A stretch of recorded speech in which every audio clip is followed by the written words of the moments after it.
teach the art. Cause they never had this. Number one, never wanna run about the gun. I wasn't licensed to have one. The minute they see me, fear me. I'm the epitome of public enemy. Use, abuse without clues. I refuse to blow fuse. They even had it on the news. Don't believe the hype. Don't believe the hype. Don't believe the hype. Back when I wrote y'all, yes. If you don't think Donald Trump is a threat, you don't think this is the most important election. I do. I just don't. I've known him for 25 years. I don't trust him, right? I don't think he's moral. I don't think he's ethical. I've seen him rip people off. I don't believe pretty much anything he says. And so to me, I've been trying to support Kamala. What are your thoughts on DEI? On DEI, I like it. I think it's good for business, right? I think a lot of people try to misrepresent what it is. But to me, diversity means, good business. Go look for people where other people aren't looking, right? Not all companies recruit at HBCUs, right? Correct. Not all companies recruit, at different schools where there's a large Indian population or where there's a large LGBTQ population. And so, I want, like any other business element, I want to look where other people aren't, because that's where you find smart people. And then once you find those smart people, they got to be qualified. You're not hiring them if they're not qualified, right? But just some people think like, okay, I hired someone who's black or LGBTQ or Hispanic. Well, they must not be qualified. No, you're not going to hire them unless they're qualified, Correct. right? So the DEI doesn't mean hiring less qualified people. It just means finding people that are more diverse. Yeah, they happen to be diverse, right? You're looking at other people, Yes. right? Because you can be as diverse as you want. You can be LGBTQ, trans, black, and Hispanic, but if you're not qualified, you're not getting hired, right? Correct. That doesn't do you any good, right? But I want to go where other people aren't looking. And then once you hire them, the E is equity, right? It means I'm going to put you in a position to succeed. I hired your ass, right? Of course I'm going to try to put you in a position. Yeah. And then the I, what we're talking about is just, I'm going to let you be you, right? And so being inclusive means if you're LGBTQ, if you're trans, I don't give a fuck as long as you're good, right? You do the job. I don't care what you do. Yeah, I don't care, right? You can be a lumberjack. I don't care, right? You can walk around singing a lumberjack song. I don't care, right? But, I'm going to make sure people in the workplace and the organization respect that. Yes. Right? If you're a boy and you want to call yourself Sue, I don't care, right? People are going to call you Sue. And some people, they use it as an excuse if they don't get a job. Right? Oh, it must be DEI.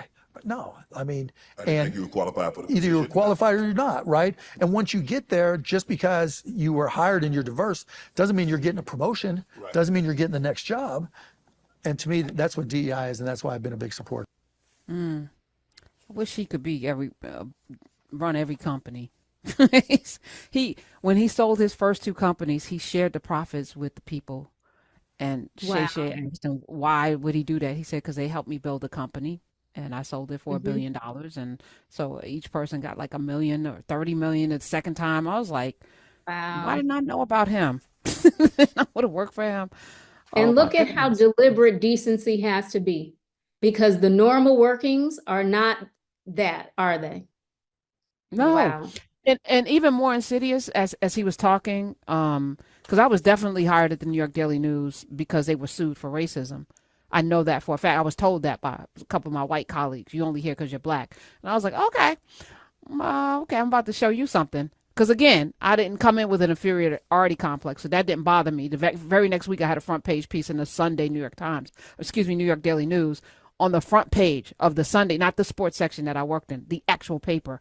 And I was like, yeah, this is what black people do, because I was hired to be black. But, to be able to navigate those spaces, sometimes people who are hateful because of the mandates, because there were mandates, it was affirmative action, they hire people who they don't think are qualified so they can say, see, black people are, so a lot of us have worked in companies that have hired people who were not qualified. And y'all know it. And it's embarrassing because they did that on purpose so they can say, see, I'm 21 years old. There's no way that they knew that I was as great as I had very little experience. I wasn't supposed to be at one of the third largest papers in the country. I wasn't supposed to be there, Dr. Mitchell, and I probably wasn't qualified. But I have to tell you this. The part that we don't talk about is how low the standard is when you are white. And that's the reason why I have never engaged in this trying to argue for my qualifications, because when I look around myself and I'm surrounded by white people, that has not meant being surrounded by excellence. And that's the part of the story that we don't tell. And that's the way that the standard is always higher for marginalized groups and non-existent for white people. They just seem to belong, right? When these companies or universities give their diversity numbers, they say, oh, well, we hired 3 Black people during this 3-year time period, never mentioning that they hired 72 white people in the same 3 years.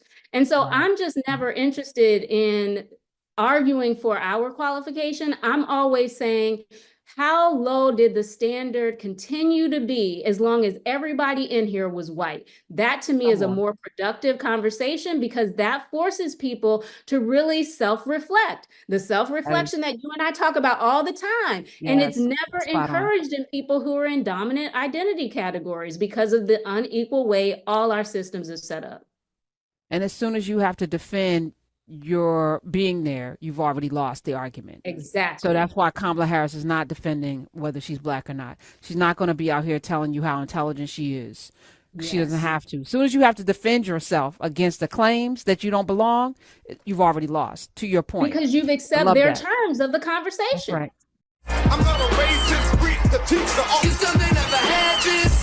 Number 1, never wanna run about the gun. I wasn't licensed to have one. The minute they see me, fear me. I'm the epitome, a public enemy. Use, abuse without